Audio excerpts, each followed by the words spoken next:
On a mysterious island, a woman wakes up alone with no memory of how she got there or what her name is. She can't tell where she is, and there's a shell in her hand. Nobody answers when she screams for help, so she decides to blow the shell to see what happens. At that moment a second woman shows up. She doesn't remember her name either, and her object is a knife. Things get tense between them and Shell Lady takes the knife from her, only to be interrupted by a guy that tells them there are more people like them all over the shore wearing the same clothes. Soon everyone comes together and they move some tree trunks to sit on while sharing a coconut. Nobody remembers what happened, and each person woke up with a different item. At that moment they notice that their identical clothes have labels with their names on them. Shell Lady is Chase, Knife Lady is KC, and the guy that found them is Cooper. After everyone learns their names, Chase announces she'll go looking for clues, so Brody and Donovan go with her. The trio retrieves all the items that appeared with them, but then Donovan decides to go back to the others. Meanwhile the group is starting a fire and carving the word help in the sand. While sunbathing, Taylor finds a book buried in the sand called The Mysterious Island, but she dismisses it. Donovan arrives and convinces everyone to forget their troubles by swimming. At first they have lots of fun, but soon they panic when they see sharks approaching. Everyone rushes back to the shore, but unfortunately Donovan doesn't swim fast enough and soon a shark bites him before taking him away. Moments later, Chase and Brody find a beautiful waterfall, and Brody asks Chase not to tell the others. Then they share a kiss, but when Brody asks for more, Chase turns him down. Brody doesn't accept this and pushes Chase to the ground to try to take advantage of her. Chase struggles against him and manages to push him off, then she takes out the knife to keep him at bay and runs away. Afterward Brody returns to the camp and begins giving everyone chores to do, just assuming he can be the leader and not telling them about the waterfall. Soon Chase comes back too and immediately starts beating Brody up until the others pull her back. Then Chase tells the group about the waterfall and Brody's attack, but he calls her a liar and the others don't know who to believe. That night, Chase dreams of being in a room with a gun while blood flows on the floor. In the morning, she's the first one to wake up, so she grabs an axe and a shell and goes on a walk. Suddenly she finds Donovan washed up on the shore, alive but with a bitten leg, so Chase blows the shell to call the others. Working together, they manage to move Donovan back to the camp. Afterward the group has a meeting to discuss their options. Brody thinks they should move somewhere safer, but Coopers thinks they should stay on the shore in case a boat passes by. Chase interrupts to say they should get out, mentioning she saw Mason and Hayden behaving weirdly earlier. The duo explains they counted the steps between the spots each of them showed up at, and it was always exactly 39. By using the same number to explore the area, they find a sign that says find your way back. Chase thinks the sign is a clue, but everyone else thinks it's just a sign and ignores it. Frustrated, Chase throws the shell against a rock, causing it to break. Now the shell reveals a barcode with the words property of I-Land and a blinking device that fell out of it. Not noticing this, Chase takes a nap, and when she wakes up, she sees an inflatable raft on the sea. She takes off her shoes before getting into the water, and accidentally steps on a piece of glass. As she swims toward the raft, the blood from her foot gets the attention of the sharks. Thankfully Chase can swim fast enough to reach the raft right before the sharks reach her. In the raft, she finds various objects like medical cases and a bunch of bullets. There are also oars that she uses to return to the shore.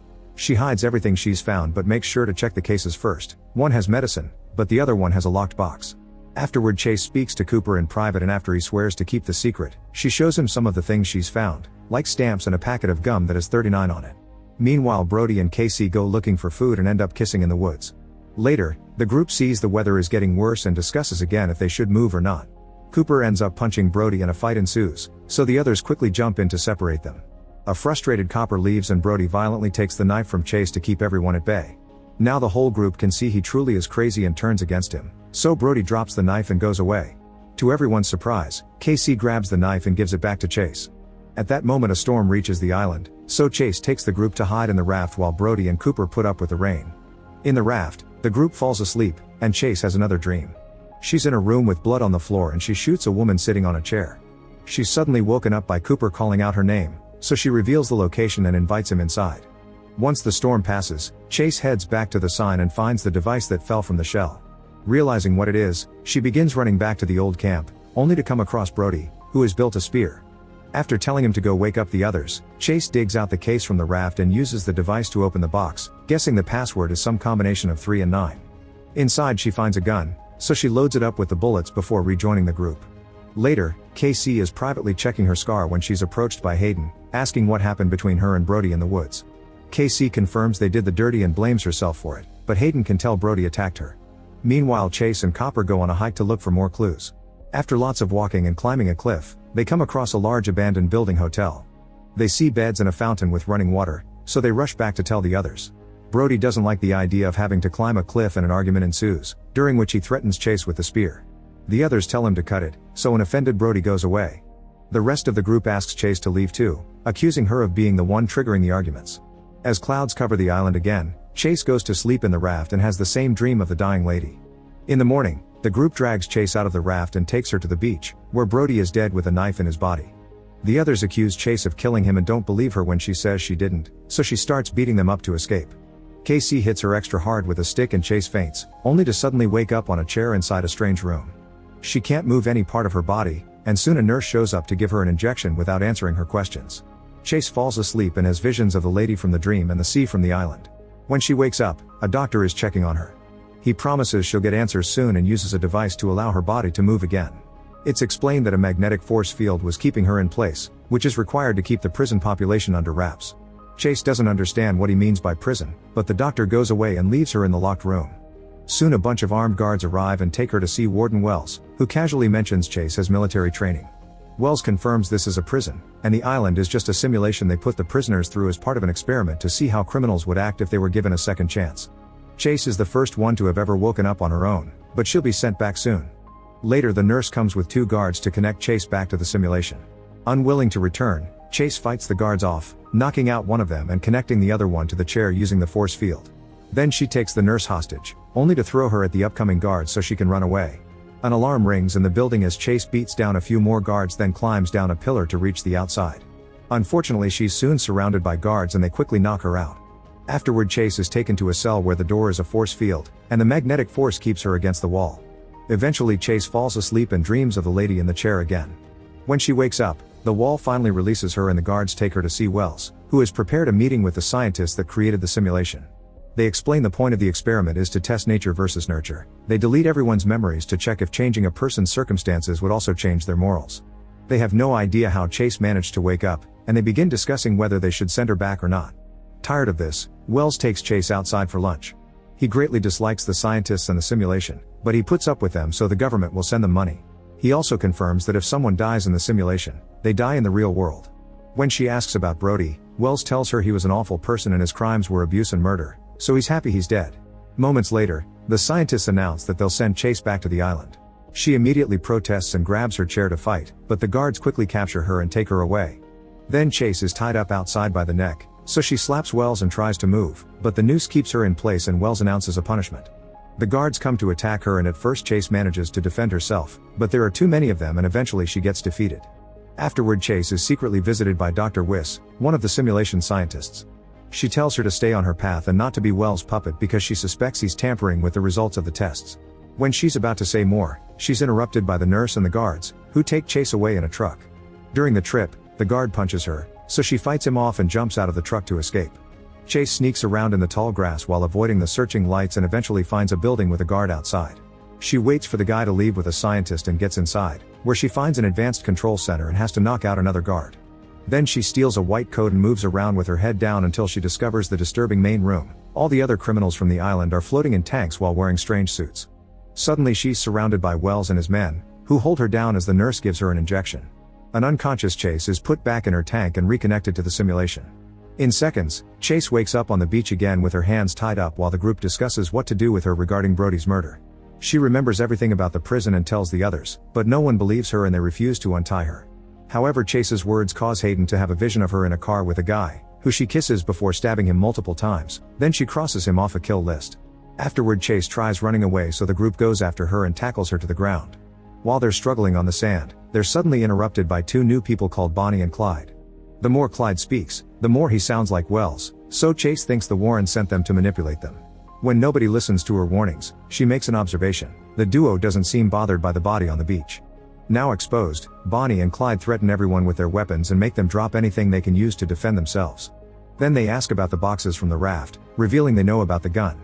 While Clyde argues with Chase, he suddenly stabs Hayden in the stomach, explaining she was killed Brody for what he did to KC, that's why she was arrested. She killed a bunch of abusers as some kind of vigilante.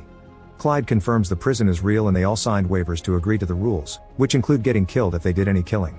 He and Bonnie only appear when the rules must be enforced. They also reveal that the memory wipes have been reversed, so soon everyone's mind will be flooded with images. Then Clyde frees Chase and tells her to leave. She rushes to find the boxes she hid and retrieves the gun, which makes her have the vision of her shooting the lady, and she thinks that must have been her crime. Afterward, Chase takes the medicine box to the group and leaves with the gun. Bonnie and Clyde scold the group for spending the past few days doing nothing and tell them there's a village on the other side of the island, so they should head there.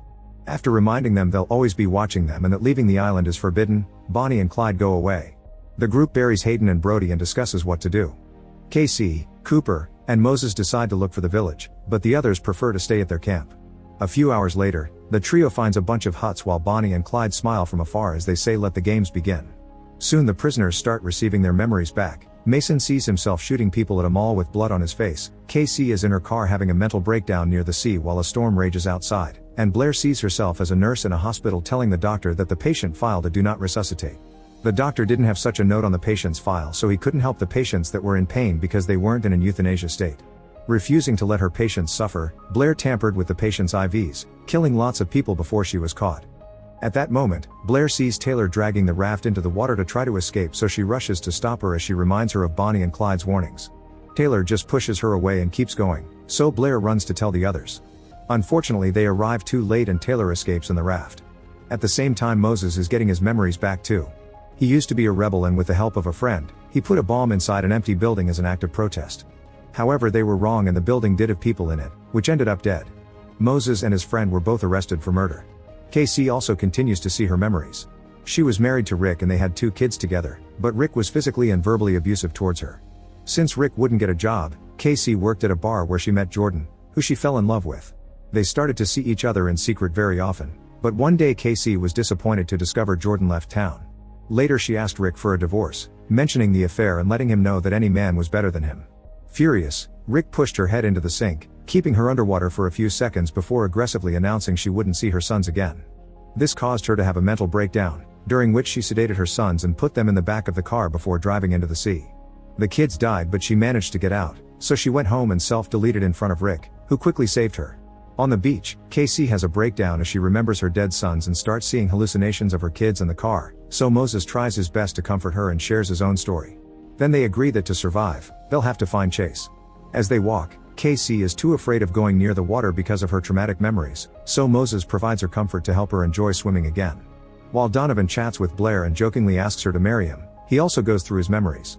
He used to work in an office and was obsessed with a coworker who kept turning him down. Eventually she told HR about his harassment, so one afternoon she cornered her in the bathroom and killed her while blaming her for leading him on. Blair and Donovan's conversation is interrupted by a sudden shot. It's Mason, who has found a flare gun and says he was just testing it. In the woods, Cooper is searching the area and suddenly overhears Bonnie and Clyde talking. Apparently they're planning to do something against the rules and mention some kind of boss. Meanwhile, Chase makes it back to the abandoned hotel, and in a room, she finds the lady from her visions, whose face is quite damaged. The lady suddenly appears by Chase's side and grabs her by the neck, telling her she's killed her own mother. As the lady laughs, Chase reminds herself this isn't real and her mother disappears. Then Chase approaches a chair and finds a key for room 39, so she heads there and begins searching every nook and cranny. Behind a painting she finds an envelope full of photos and a title for a house that she suddenly gets a vision of. The photos are of her and her mother, the house, and to her shock, one of her hugging Cooper. At that moment she hears a noise outside and bumps into Cooper, so she uses the chance to show him the pictures. Then they both admit that they remember being happy as a couple. In the meantime, Taylor shipwrecks and gets hurt, but at least she reaches another island. As the raft floats away, Taylor searches the area and finds a skull that has the property of Island text. At that moment she's hit by her memories. It turns out she and her boyfriend tried to rob a bank. Afterward she eats some fruit and takes a nap. When she wakes up, she finds her hand wrapped in bandages and a bowl next to a plank that says chicken soup, so she drinks it all. Minutes later, she's found by Bonnie and Clyde, who congratulate her for finding a place called Two Land but explain they're here because she broke the rules. Taylor explains she didn't mean to kill anyone and it was an accident during the robbery, blaming her boyfriend for the deaths. The duo then reveals that the island only has one resident who happens to be a cannibal, and the soup she ate was made with her own fingers. In the evening, Casey wakes up to see her son burning the abandoned village. She approaches the boy to stop him, telling him how much she loves him. However, the son is just a hallucination, and Moses has to pull Casey away from the flames, which are very real. Nearby, Bonnie and Clyde happily watch the fire they started. Back to Chase, she has a vision of her childhood. When she was a kid, she was bothered a lot by her classmates, but her mother was never sympathetic. She would yell at Chase and demand her to solve her problems because she didn't want a weakling as a daughter. From then on, Chase started to take fighting classes, but her mother disapproved of that too because it wasn't very feminine. In fact, the mother told her not to come home for the holidays if she didn't give up the fighting, so instead Chase joined the Marines. Cooper also has a short vision and sees himself at war, surrounded by bodies. When he sees Chase with the gun in her hand, the rest of the memory comes to him. The two of them met when they joined the Marines and fought together during the war. During a mission, Cooper was hit by an explosion and was seriously damaged, so a helicopter took him away.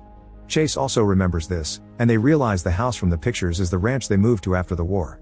Another flashback reveals that after Cooper recovered from the explosion, his face was still severely damaged and he was worried nobody would hire him like that. In the present, Cooper is looking at himself in the mirror when suddenly he sees Chase's mother next to him. She removes the bullet from her forehead and hands him to Cooper, but luckily at that moment Chase makes him snap out of it. She explains that she also sees her mom and that she thinks she killed her even if she doesn't remember it, but Cooper says they were framed. At the beach, Mason gets his leg hurt after slipping on the rocks, so Blair takes care of the wound. Donovan sees this and gets jealous because Blair had taken care of his leg first and he had thought they had something. After Mason leaves, Donovan pretends he has something in his eyes to get Blair's attention and begins talking badly about Mason. Suddenly he tells Blair that he loves her, but Blair turns him down. Meanwhile, Mason has another flashback. After killing all those people at the mall, he could hear the police coming for him, so he took a gun and tried to self-delete. However, he couldn't do it and he got arrested. At that moment, Blair approaches him and asks him to never leave her alone with Donovan because he's dangerously obsessed. In the woods, Bonnie and Clyde see Casey and Moses bonding and decide to let them be because they'll probably attack each other soon. Clyde opens a screen on his arm to search for different victims, revealing he has access to all the cameras on the island as people in the control room do. This causes two technicians to notice something is wrong. Later, while Blair is away, Mason is taking off his shirt and Donovan uses the chance to choke him. Mason struggles against Donovan and they fall to the floor, but when Mason tries to grab something to defend himself, Donovan finishes killing him and hides him under some leaves at the same time by the sea. Blair suddenly remembers that she was married to a woman and rushes back to tell Donovan, only to see Mason's body on the ground. Disturbed, she falls to her knees and pretends to accept Donovan's feelings while secretly taking the flare gun from Mason. Then Blair pretends she's about to kiss Donovan to get close enough and shoot him at point-blank range, killing him instantly. Back to Casey and Moses, they arrive at the hotel and find Cooper and Chase. An argument ensues over secrets and information, so Cooper takes out a gun to shut them up, causing him to have a flashback. The farm they were renting belonged to Chase's mother, and she refused to extend the lease because they weren't making enough money. Cooper tried to plea for mercy, but the old lady began insulting him and Chase, which made Cooper angry. Chase's mother took out a gun to make him leave and Cooper tried to take it from her, so she hit him with a vase, and in the struggle the gun was accidentally shot, killing her. In the present, it's revealed that Cooper was so lost in the vision that he has fired the gun here too, killing Moses. While Casey hugs the body, Cooper tells Chase he killed her mother and made it look like a break-in. Chase gets very upset and is about to punch him, but suddenly Clyde shows up and stops her, saying he'll take it from here. Clyde starts fighting Cooper while Bonnie goes after Chase. All four of them are great fighters, so lots of hits are exchanged as they move all around the room and climb on the furniture. When Clyde is about to stab Cooper, Chase hits him first to stop him. Clyde retaliates with his machete, but Chase dodges it and the blade kills Bonnie instead. Then Chase stabs her with a spear, making her disappear from the simulation. Cooper attacks Clyde with an axe at the same time Chase turns the spear on him, but Clyde uses it to stab her before disappearing too. The spear also disappears, but Chase is still bleeding, so she leaves the building to die alone. When she finds the sea she passes out, only to wake up in the prison again. Dr. Wiss welcomes her and explains they brought her back right before dying because thanks to Cooper's confession, she's been exonerated of her crimes and she's off death row. She also says that Bonnie and Clyde were marshals who went rogue and were removed for interfering with the results of the game. While the doctors check on Chase's health, Wells tries to visit her, but Wiss stops him and implies he'll be investigated for his involvement in the marshals' misbehavior. Furious, Wells finds the nurse and convinces her to be on his side because otherwise she'll go down with him. When Chase is taken to see a psychiatrist, she learns that the names on the prisoners' shirt labels had been their surnames, and her actual first name is Gabriella. The doctor reveals that all the prisoners went into the simulation voluntarily because it would get them out of death row and they signed non-disclosure agreements. This was mandated by the government, saying the experiments should only be done on those truly irredeemable, which in Texas is a low bar. To this day, nobody has reached redemption in the game to win it. After a few more tests, Chase is taken to see Wells, who reveals all her mother's money went to a hospital so she has nothing to go back to. He also admits he did try to sabotage the program because the other prisoners are awful people who don't deserve a second chance or to get tax money wasted on them. Then he offers her a deal. If she doesn't tell the scientists about his plans, he'll take Cooper out of the simulation so she can have her revenge. Chase immediately accepts. Meanwhile, the scientists tell Bonnie and Clyde that they'll go to jail for their actions, but their sentence may be smaller if they were under someone's orders. However, the duo is too scared of Wells and doesn't mention his name. Afterward, Chase has to meet with the scientists one last time before she's released to tell them about her experience. They ask her about the gun she found because they didn't put it in the code, yet Chase doesn't mention Wells' name either. Then the scientists explain that 39 is the number of steps from the end of the cell block to the electric chair. Chase finds this very sadistic and points out there's no way all this money is being spent to rehabilitate criminals, so she suspects they have a secret profitable reason. Wells agrees and an argument ensues, but at that moment he gets a call from the governor, so the meeting must be paused. A guard takes Chase back to the lab while explaining she has to wait for her paperwork to leave. Suddenly Wells appears with the nurse, who captures Chase with the force field and is about to kill her with an injection. Luckily Wish shows up and orders the guards to stop him, but as Wells is escorted out, he tells Chase she still doesn't know everything. Later the scientists judge Wells, revealing he was the one to put the cannibal on the island too and that the nurse has betrayed him. An offended Wells starts screaming and again tells Chase that they're hiding something from her, so the guards take him away. Afterward Chase finally gets ready to leave and she's approached by Wiss, who finally confesses the last secret as she gives Chase an injection. Suddenly Chase's face changes, revealing she's actually quite old. She's been in prison for 25 years, but when the prisoners enter the simulation, their avatar appears at the age they committed the crime. The illusion is only in the prisoners' minds, everyone else has always seen her as an older woman. Chase realizes Cooper must be old too and demands to see him, but Wiss says it's not possible because he's still on the island. As Chase finally leaves the prison, she sees the city outside and discovers how much the world has changed in almost 3 decades. Meanwhile Wells appears on the island too and Casey and Cooper welcome him to One Land. Make sure to subscribe and turn on notifications so you can watch more videos like this. Thanks for watching.